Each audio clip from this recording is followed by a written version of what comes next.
Hello and welcome to the Wheel of Crime podcast. This podcast is ran by two ladies who play games, shout profanities, and laugh way too often. Also, this podcast does cover topics of sensitive nature, and as such, listener discretion is advised.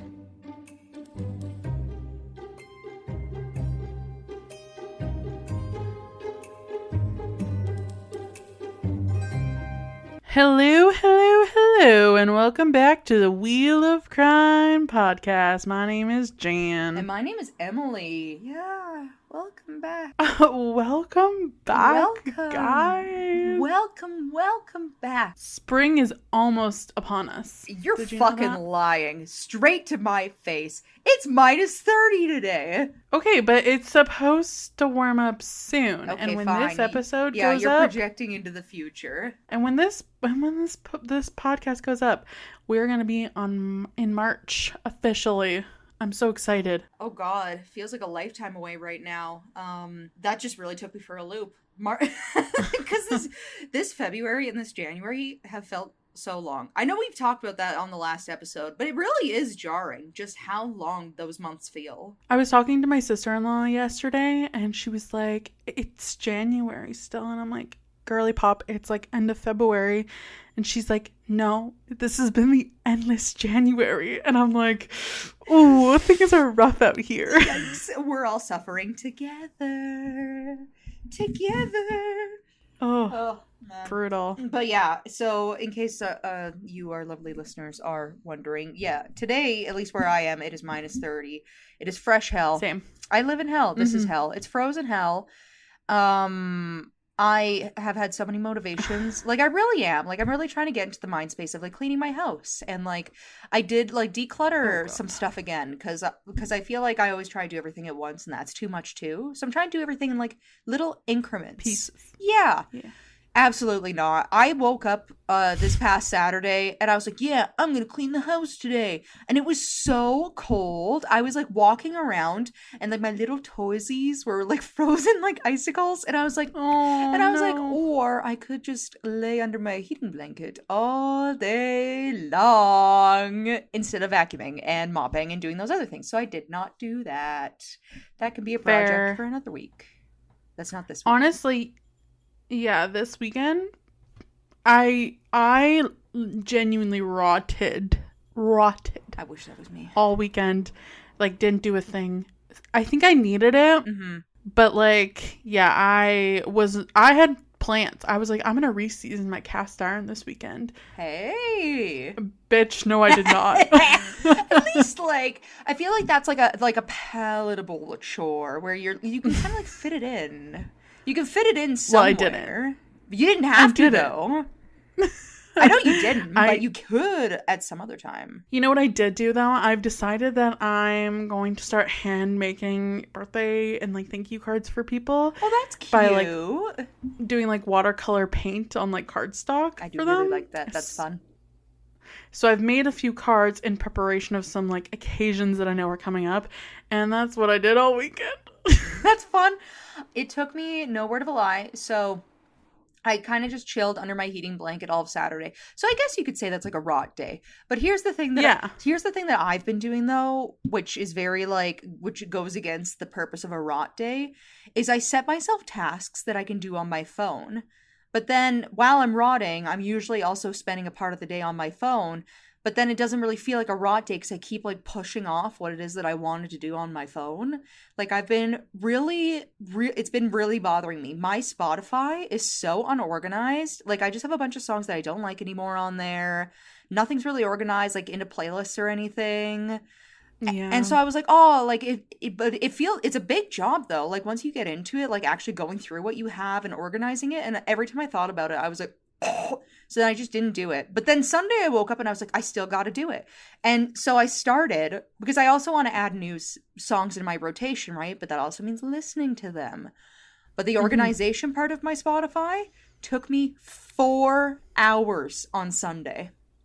Jesus. Well, because I have 630 songs saved. So I had to parse through them all, get rid of the ones that I don't like, and then organize the ones that I do like into playlists, and then also decide between which ones I like but not like love. Yeah. Right? I feel you. I'm in the process of doing something similar where I'm trying to make like seasonal playlists of songs that like I know I love listening to every season, and then like, you know, being able to add to that obviously when like new songs come into my That's rotation. a good point though, because I'm the same word. Like with different seasons, I get into different kinds of like moods for the kinds of music that I want to listen to. Yeah, for sure. So I'm trying to do seasonal playlists right now. But I haven't finished. I've been procrastinating, just like my household chores. So. This is what I mean, though. It kind of feels like a lot of work, because if I'm like wanting to listen to music, I don't want to like have to think about it. I just want to be like, I'm feeling a little rock and roll today, and then just go from there instead of like having to like think about it. Yeah, I also like making like seasonal ones because then it's like a full year before I get back to that playlist, and then they feel nostalgic again. Ooh, you know, yeah, that's like a good they one. feel fresh. Like I haven't listened to this song in like almost a year, so it's like it hits. You know. See, I used to do them just for like seasons that felt very specifically like for certain song genres. So like, for example, for fall, forever I used to have like a yearly fall playlist where I would always put on like a lot of like indie songs and like some indie songs from like when we were in school, and like some of these other things. Like I feel like I always listen to a lot of indie music in the fall, but then at the same time, that feels right. Yeah, right, exactly. So then, but at the same time, I'm like, but some of these songs I do just like to listen to then. So then I'm like, do I have like, this is why I'm trying to like organize it more on like genre or like specific vibes, sort of. I get that. I feel like, you know, same thing, different way of doing it. Exactly, yeah. But I do really like your idea of doing seasonal ones. I'm like full actual seasonal ones. I might have to at some point. Not right now though, because to me, like early spring is like a different season than like late spring. You know what I mean? 100%. Also, and, like early summer is different than late summer, and like early fall is different than like Halloween. You know? Yep. Exactly. December, November are different than Christmas. Like.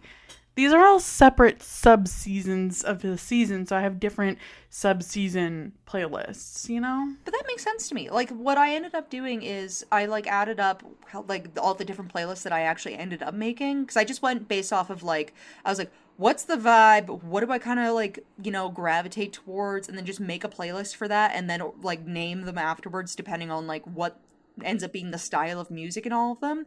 I ended up with, like, 8 playlists. And I was like, damn, I really got nothing better to do I? Apparently not. Apparently but not. But it took you forever to do it. It really did. Oh my god. Okay. Was there anything else from this last week that is fun, fresh, and fabulous you'd like to share with the listeners before we move on? Nah, I feel like let's get straight into our wheel of questions. Let's do it. If you had to go back to school for a completely new career, like something you've never tried or done before, what would it be? Oh, God. I don't know, but honestly, I don't like school. So I haven't thought about it. I think I would go back for, like, event planning. I think I would be good at that. You would definitely be good at it. I just didn't think that was an option.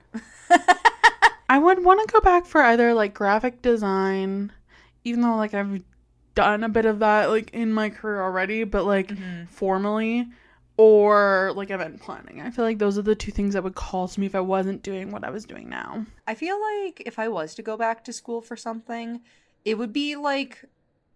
You remember your older sister's weird hobo boyfriend that she had, where he just, like, took, like, 15 different courses that made no sense, and he was in school for, like, 20 years or something? And just had a general degree, like, not even... Yeah, that would be me. I would just take whatever I felt like was my whim and fancy. I'd be like, ooh, we're doing a medieval studies class? Sign me up. Oh my gosh, intro to ballet. Say less. Like, I feel like I would just do that, because I cannot honestly say I have a path in mind for if I was to go back to school. I could also see myself becoming like a professor. Like, I would love to be an academic, you know, like wear cool glasses and stuff. I would love for you to be an academic, so then I could just drop into your classes, and then when people are like, she doesn't go here. Yeah, and then would they be like, oh, she doesn't go here, and I'd be like, oh, you don't know the professor like I know the professor. Bitch. Get dunked on, 21-year-olds. Yeah, you little upstart. You don't know me. Exactly. Okay. Well, so Emily's going for nothing and spending lots of money, and I've got like 4 options. Yeah, that actually makes sense for us.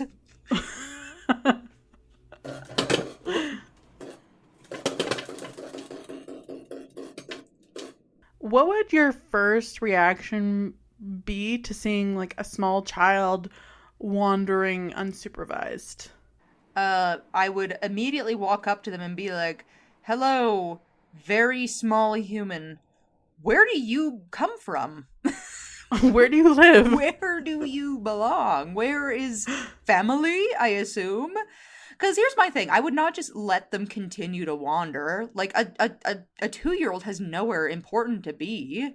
It's true. Like, they're not going to any meetings. No, they're not going for a walk for fun by themselves. They don't have a job. No. Why are you outside? That's fair. Honestly, I would probably call the police and be like, hello, police. There's a small child. Someone help. I would well, first I'd make sure that I would be present. Like, I would be noticeably standing by this child. And then, yeah, I would probably also call the police. Because my worry would be that you see the child, the 2-year-old, walking down the road by themselves. And then the minute you notice, somebody in, like, a van reaches, like, through the window and yoinks them and, like, pulls them in. And you're like, oh. They're gone. There was a child. Not anymore. Shit. Fuck, go get him. Oh my god. So that would be my concern. You know what? I feel like that comes from your upbringing and makes a lot of sense. See, we're very on point today. We're very predictably ourselves today. I wonder how that happened. Yeah. Wow, I don't know how that happened either. Okay.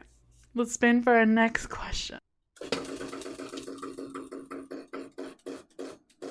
guess one good spin out of 10 is something. What's number 1? I know you work from home now, but when you did commute to like a regular job, what was your after work routine? Like, did you ever like stop anywhere after work consistently, or is it just like straight home to the couch, you know? See, I feel like back when I was commuting, my main memories are I was always hungry and I was always tired. So my priorities were usually to like swing by the convenience store for a bag of chips and something to sip on, and then immediately to my house slipping into a pair of pajamas of some kind, and then slipping right on into bed for like 4 hours at least. That's honestly fair. Yeah. See, I feel like because I work such long hours, and I'm sure you can relate, my night routines are so weird because they're short, right? Yeah. You know, it's not like I remember when I had like a more normal hours, I feel like my routine was like I would stop at like somewhere for like a little bev after work, go home, make dinner, and then like go into a comatose state. Now I feel like when I'm heading home, like, I'm tired, but I must eat something. Yep. So my mission is always, like, eat something as fast as possible, get into my pajamas, and go right the fuck to bed and watch TikToks. Yeah. Well, I found, too, so for a time, like, I was working at home, but I did still have to put quite a bit of time into my office as well. And it was always like also when you work longer hours and you get off of work, it's kind of like you're racing against the clock because you're like doing math at the same time. And you're like, okay, well, if I'm going to get 8 hours of sleep, I have to be asleep by this time. And you're always starving. So then it's like, well, how many hours do I have of like time before I have to go to bed? And it's like, okay, so usually that's like 3 hours. 1 hour. Yeah, it's like you're like trying to figure it out, and you're like, okay, so what can I do in this like hour, 2 hours, 3 hours that I have. Well, if I cook a meal, that's an hour. You're done. If you're having a shower, that's half an hour. You're done, right? It's like, you want to watch a TV show? Another half an hour. You're done. Like, you're literally racing against the clock. And that was exhausting too. Because then it's like, you kind of have to pick, like, oh, am I going to pretend like I'm a human being with likes and interests? Or am I going to be another cog in the machine? And all I do is eat, sleep, and work. Yeah. See, I feel like when I'm working, it's crock pot meals or takeout. There's like, those are the options because there's no time for anything else. It's going to be in my crock pot or nothing. See, that's already better than for me. I'm quite partial to the craft dinner cups that you can just fire right in the microwave. I mean, there's some of that too. You know, obviously, I've got to have some pulled back. Well, balance. But it's all about balance. Yeah, exactly. And then it's like watching a TV show while I eat, taking Dewey out for a walk, and then mindlessly scrolling on TikTok until I'm like, fuck, I have to be up in 5 hours. Yeah, exactly. It's invigorating. Or awesome. Heaven forbid you be doing something you actually enjoy and then you sacrifice hours of sleep. Also, aka what Emily does almost every single night, because I'll start something and I'm like, oh, but this is so good. This is so good for me, until I only sleep like 4 hours. And then I wake up and I'm like, oh my God, I'm in hell. It's true. I died. I died. Yeah. All right. Should we spin for our last question? Yes. Spin away. Have you ever made a social media post that you've regretted and deleted? Oh, like 100 times. And I pretty much delete them almost instantly, though. Well, not nowadays, to be fair. This was mostly when I was in school. Like, where you just, like, you post something and then you actually think about it and you're like, well, and then you're just like, man, I'm over it, and then you delete it. See, I think I went through a phase, because I got on, like, Facebook in middle school, which was a horrible idea. You were on it early, like grade 6. I know. And I feel like I went through this phase of, like, just posting whatever and not giving an F. And then it was, like, high school where I was like, maybe actually I don't like this. So then I felt like I was so self-conscious, like I still am, about what I posted, and was like, I look at things with like an eagle eye 500 times before I'll post it. Oh yeah. Know? Well, and if there ever, I feel like it's better nowadays too, with like us having adult brains, because if there ever was something where I was like kind of like unsure about if I should post it or not, I would just send it to you and be like, do I look is this weird? Yeah. Do I look offensive? Is this weird? Is it giving crackhead energy, or am I okay? And sometimes it's okay to give crackhead energy. And that's the thing. But that's the thing. If it's giving crackhead energy, it has to at least be funny, you know? Yeah. Like there's the balance. Exactly, you know? Exactly. But yeah, that's our questions for today. What do you think my story is about? I think your story is somebody posted something on Facebook. They went, and then I'm really trying to dig deep on what other questions we had, because we like to go on our tangents and I forget. There was the toddler question. Oh, yeah. The post was about a toddler that they'd seen on the street. They were like, oh my God, there's a toddler out here all by themselves. Hope somebody runs them over, LOL. And then they were like, oh, never mind. And then they deleted it. And then the police came to their house and arrested them. And they were like, you can't say that online. That's bad. No, that's not what happened. Okay, I have no idea what your question is. Or your story is today. Today, we're going to talk about Carlee Nicole Russell, a.k.a. Carlee. That's how she goes by. Mm-hmm. And she was born on July 22nd, 1997. Excellent year. To her parents... Rude. Anyways. To her parents, Talthea and Carlos Russell. When she was 25 years old, Carlee was attending nursing school in Hoover, Alabama. At the time, Carlee was dating a man named Tamar Latrell Simmons, and from the outside, everything in her life seemed fairly normal and unassuming. You know? She's just a regular college girl. On July 13th, 2023, so this is very recent. Uh-oh. Carlee left her workplace in Birmingham, about 10 miles from Hoover, at around 8:20 p.m. She then ordered food from a nearby business at the Colonnade Shopping Mall and picked it up. She stopped at Target on Highway 280 to buy some granola bars and Cheez-Its. She stayed in the parking lot until around 9:21 p.m. and then started to make her way home. During her commute home from work at around 9:34 p.m., she made a call to 911. In the call, she says that she stopped at the side of Interstate 459 because something unusual that she saw. And what was that unusual thing? The 2-year-old. A toddler walking unattended on the side of a highway, which would be very concerning, to be fair. Oh, yeah. And like, you know what? Thinking back to your question earlier, I guess it would depend the circumstance that you find a toddler. Side of the highway, 100%. I'm pulling over because I'm like, of all places, you should not be here. This is not for you, Genevieve. Yeah. So after calling 911, she called her brother's girlfriend to tell her about the situation before losing contact with her with the line remaining open. My son's girlfriend heard her asking the child, "Are you okay?" Carlee's mom later said. She never heard the child say anything, but then she heard our daughter scream. From there, all you hear on her phone is background noise from the interstate. So that's kind of concerning. Were they hit by a car? No. Okay. I was like, that is so scary. I can't imagine pulling over for a toddler and then just somebody just like, that would be crazy. Well, that would be crazy, but no. Okay.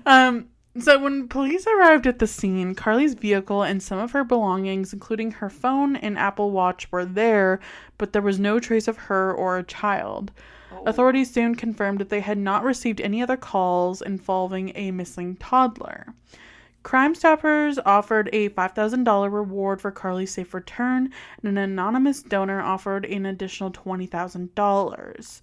A single witness reported seeing possibly a gray vehicle with a light-complexioned male standing outside of Carlee's vehicle, said Lieutenant Daniel Lowe in a press release. A massive search was launched after Carlee was reported missing. The search involved local, state, and federal agencies. A large group of volunteers organized by Carlee's parents also assisted in the search effort.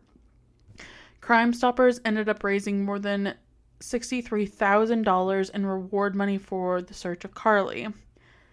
Saturday, July 15th at 10:45 p.m., Carlee returned home to her parents' house on foot, about 49 hours after she went missing. What? Yes. So police received a call literally right away, notifying them of her return. Officers and medics responded, and Carlee was taken to the hospital for evaluation. And after being treated and released, Carlee provided the police with a statement. After hearing from Carlee, police did not share any details of what she had told them, citing their ongoing investigation. During the initial portion of the investigations, Hoover PD said detectives were able to retrace nearly all of Carlee's steps until the point where she went missing, and are confident that we will continue to be the case. So Carlee's then boyfriend, Tomer, wrote on Facebook in a since deleted post that she had been, quote, literally fighting for her life for 48 hours, so she's physically and mentally stable again. She's not able to give any updates or whereabouts on her kidnapper at this very moment. Her mom posted about how grateful her family was that Carlee was safe. She said, "Great morning. My husband and I want to make this statement again as we did last night. It's nothing more to add or take away from how we are feeling right now. God is faithful and he has answered our prayers. We do want to ask for privacy at this time to allow us to just love on our daughter and each other with our close family and friends." So I'm sure you're wondering, like, what the fuck is happening here? Well, I get like, that the boyfriend deleted it, but he fully was just like, she was kidnapped and she's been through some shit. And it's like, I don't even think the police had said anything yet. Had they? Oh, cool, no. Cool. Huh, okay. Yeah, I have no idea what the fuck is going on. Also, where is the toddler? Great question. Okay. So... Was it a fake toddler? So Carlee told investigators that when she approached the toddler on the road, a man came out of the trees. Hang on. A man flew out of the trees? Is that what you said? He came out of the trees, but yes, he flew out of the trees. Okay, so she pulls over for a toddler and a man flies out of the trees. Okay. Yes. So then he mumbled something about checking on the baby, and then he grabbed her. She claimed he then forced her into a car, and the next thing she remembers is being in the trailer of an 18-wheeler. Investigators had determined that Carlee had moved at least 600 yards down the highway while she was on the phone with 911 and had told the dispatcher she had stopped on the road to help the child. Carlee said she was able to escape, but was recaptured and placed back in the vehicle. Carlee said that she was then taken to a house where she was undressed and photographed while blindfolded, though they did not bound her wrists to avoid causing marks, which is a weird thing for a kidnapper to consider. Yes. So the next day, she said that the woman fed her cheese crackers and played with her hair. Carlee said at some point... that's unsettling.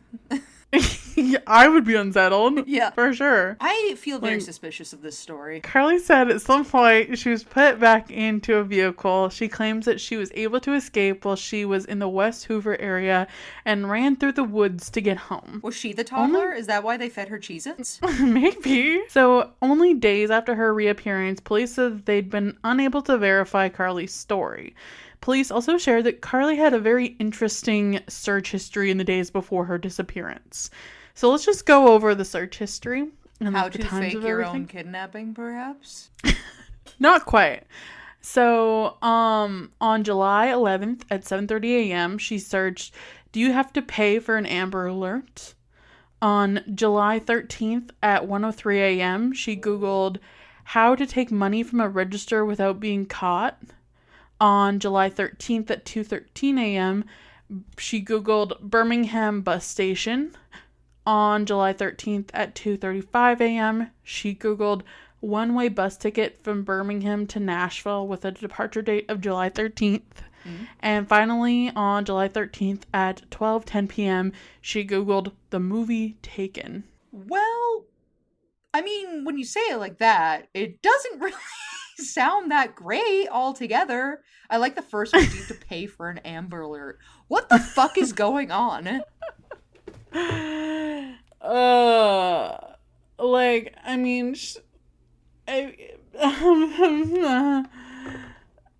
Girly Pop was going through it. She was going through something. Okay. So, after police were like, we can't verify her story, and this is her weird as fuck search history. Mm-hmm. Her story had kind of already started to spark some skepticism online, but after they shared those details, TikTokers, internet detectives, podcasters alike were only more convinced that something was not right. And as the backlash mounted, Carlee's boyfriend, or then boyfriend, they're broken up now, spoiler alert, Tamar, pleaded for the online bullying to stop, telling the New York Post, quote, "I know it seems like what she did, just stop bullying on social media." Mm-hmm. Which is not a great defense. No. You know? I feel like nothing would have been better than that, sir. Yeah, I feel like that's a really great way of actually just making things a little bit worse.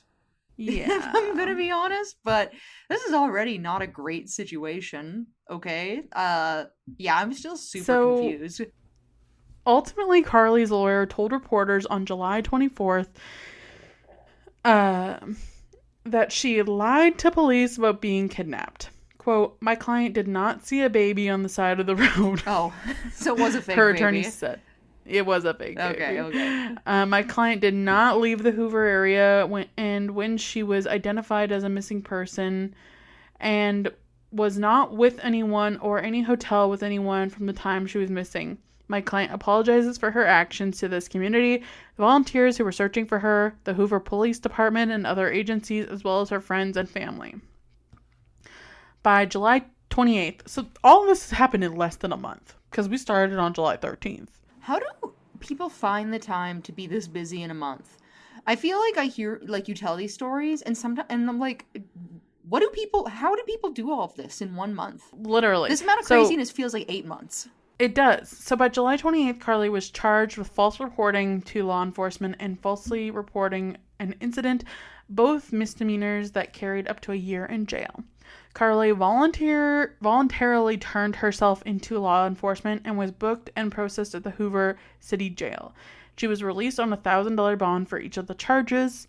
Later at trial, Carlee pleaded not guilty to the charges of false reporting to law enforcement authorities and falsely reporting an incident, but was ultimately found guilty because, on October 11th, 2023. I like that because, obviously.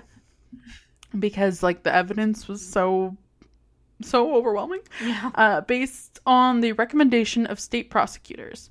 In municipal court, there is no jury trial. However, the Constitution allows anyone facing jail time to have their case heard by a jury, which Carlee's defense attorneys indicated she would be appealing to do. The judge recommended 1 year in jail and a $1,874 fine in restitution for her. He also recommended 2 fines of $831 each. Carlee's attorneys argued against jail time, stating that it would be unusual for a first-time Class A misdemeanor. In March 2024, Carlee pled guilty to 2 counts of filing false police reports and was sentenced to a year of probation and 100 hours of community service. She was also ordered to pay a fine of $18,000. After pleading guilty, Carlee stated that she made, quote, made a grave mistake while trying to fight through various emotional issues and stress, and portrayed her actions as a cry for help. Which I think checks out. Mm-hmm. No one makes up a fake baby for fun. I don't think so. I mean, nobody I've met. Yeah, I would cry for help. Probably, yes. Definitely a cry for help, in my opinion. The whole thing is just very bizarre to me. Like, you don't do something like this without, like, not being in the best emotional state, you know? Like, you're clearly going through something. I know, it's just usually when you do stories that are very specifically like, this is definitely a cry for help, I feel like they usually have a little bit of like a, not like a stink on them, but they feel a type of way. This one is just so bizarre. Like, it definitely a cry for help, obviously, but it's just the mind, the mental process to get to that point in the first place. I can't even picture it. You know, for me, it's Googling the movie Taken, because in my mind, she's Googling that because she wants to know what to say on the phone when she's calling all these people. Mm-hmm. And, like, I'm imagining her imitating the girl in the movie who gets, like, taken, obviously, and, like, talking to her father, Liam Neeson. Uh-huh. And that's iconic to me. Like, if I ever fake going missing, I'm for sure watching Taken before to take notes. You know? Well, it's the story. It'll be the story of your life. You got to make sure you get it right. Exactly. I've literally never in my life seen the movie Taken. I have not even a sniff what it's about, but I can guess based off the title alone. It's about a girl who's, like, just turned 18, like, just graduating high school. She wants to go to Paris to, like, see a concert or something, to follow a band with her friend.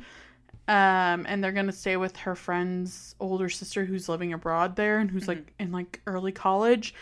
Her dad, Liam Neeson, used to be like some sort of federal agent, and he's like, absolutely not. But then he's like divorced from her mother, and her mom's like, fuck you, she can go if she wants to.